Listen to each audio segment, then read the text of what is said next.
He got the job on Monday. He started work on Tuesday. He turned 21 on Thursday. And he was shot to death on Saturday. He finally got to the second page, and he saw those words, "I forgive you." And as tough a guy as he was, his eyes teared up. Nobody had ever said those words to him before in 28 years for anything, let alone the death of somebody else.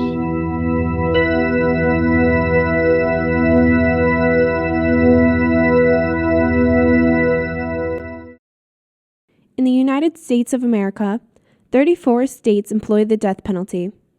One such state, Connecticut, is known for its beautiful shoreline, bookstores, museums, art culture, and notable universities. It is the last place one would think to find the heated and controversial debate concerning the death penalty.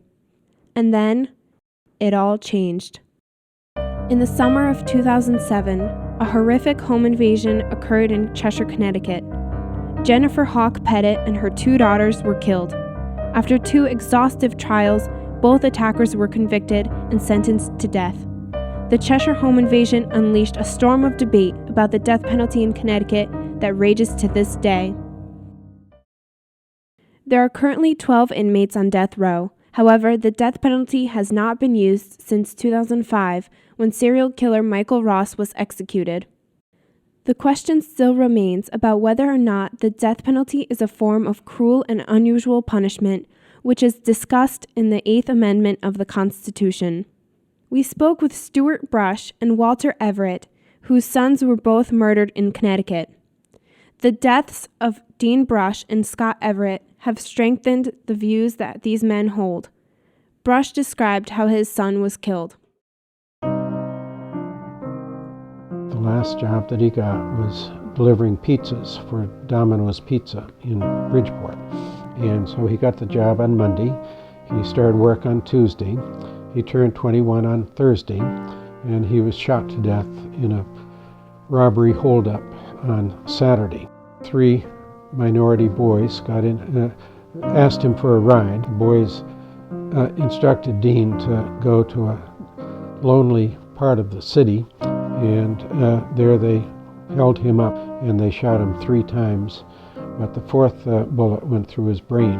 Neighbors heard the gunshots, and the ambulance was called, and Dean was dead on the scene. The 3 boys that murdered Dean Brush were all convicted of their crimes. In exchange for a lesser sentence, 2 of the boys testified against Milton Green, the boy that actually pulled the trigger. Green was sentenced to 39 years.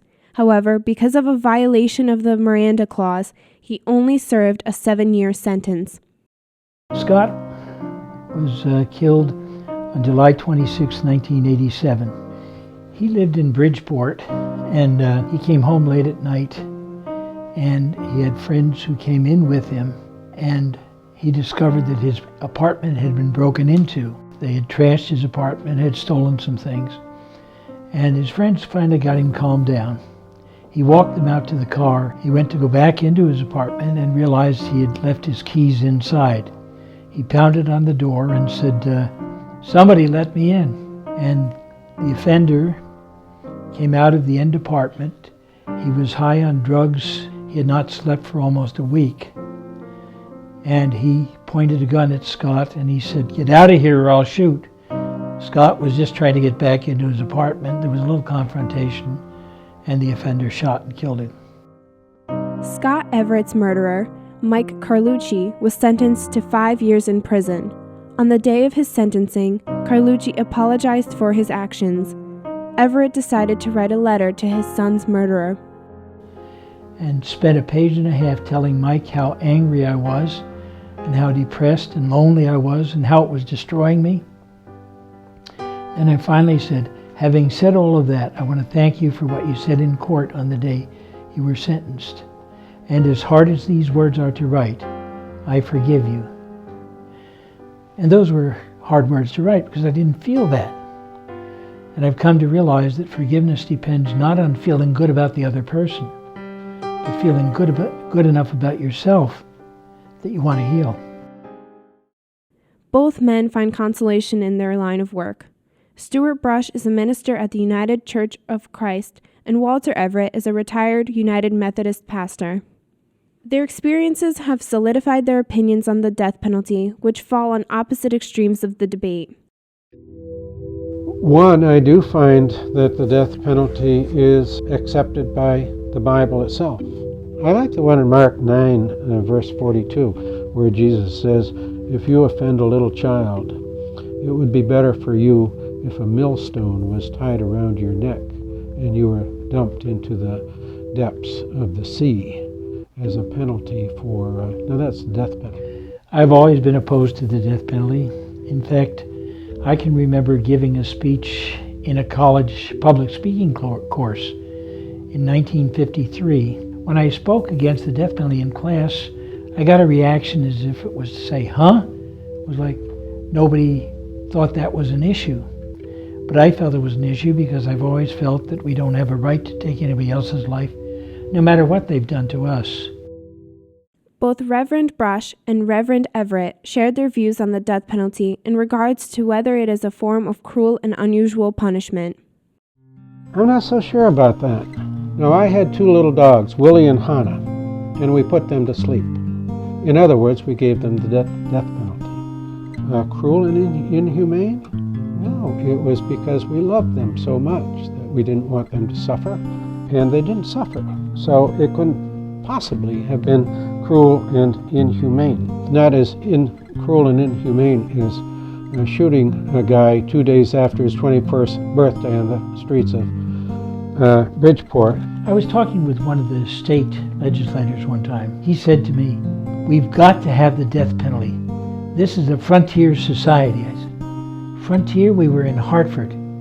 I said, in the early days of people moving west, if somebody committed a crime, they had no jails to lock them up. And if they were violent, they would wind up hanging them or killing them in some other way. But we have a better way of doing it now. Reverend Brush compared the death penalty to an experience he had while living in Greenwich, Connecticut. The policeman called me, and the policeman said, "Reverend Brush, your mailbox has been destroyed." And he said, "How much do you think that the mailbox cost?" And I said, "Well, to buy a new mailbox and to install it would probably be no more than $28.05. He said, "All right, well, we have the people who killed your mailbox, and so we will collect the money from them. This will be their penalty, and you will receive a check in the mail for $28.05. And I did. This plate of justice over here, this plate of justice over here, A equals B. Here's your $28.05, and here's your mailbox. No, that's justice. Over here is life. What are you going to put over here? Life in prison without parole? Oh, if you put in life here, then what offsets that is life. Reverend Everett spoke about finding a way to heal. I don't feel the death penalty solves anything. In fact, I've known people who have waited 20 or more years for an execution, and then they've said after it, "Why don't I feel any better?" Well, it hasn't brought back their loved one. And as a result, they continue down the path of anger, and they feel as though they didn't get what they were promised, closure. And as a friend of mine says, you don't get closure when somebody is executed. You get closure when you buy a house and you get a mortgage. And I think he's right. You don't get closure. You have to find a path toward healing, and it may take a long time, but it certainly begins more quickly if you're not facing the possibility of an execution of somebody who's 20 or more years down the road. In early April 2012, the Connecticut State Senate voted 20-16 to pass a bill to repeal the death penalty in Connecticut after 11 hours of debate. On April 11, 2012, the Connecticut House of Representatives passed this bill with an 86-62 vote.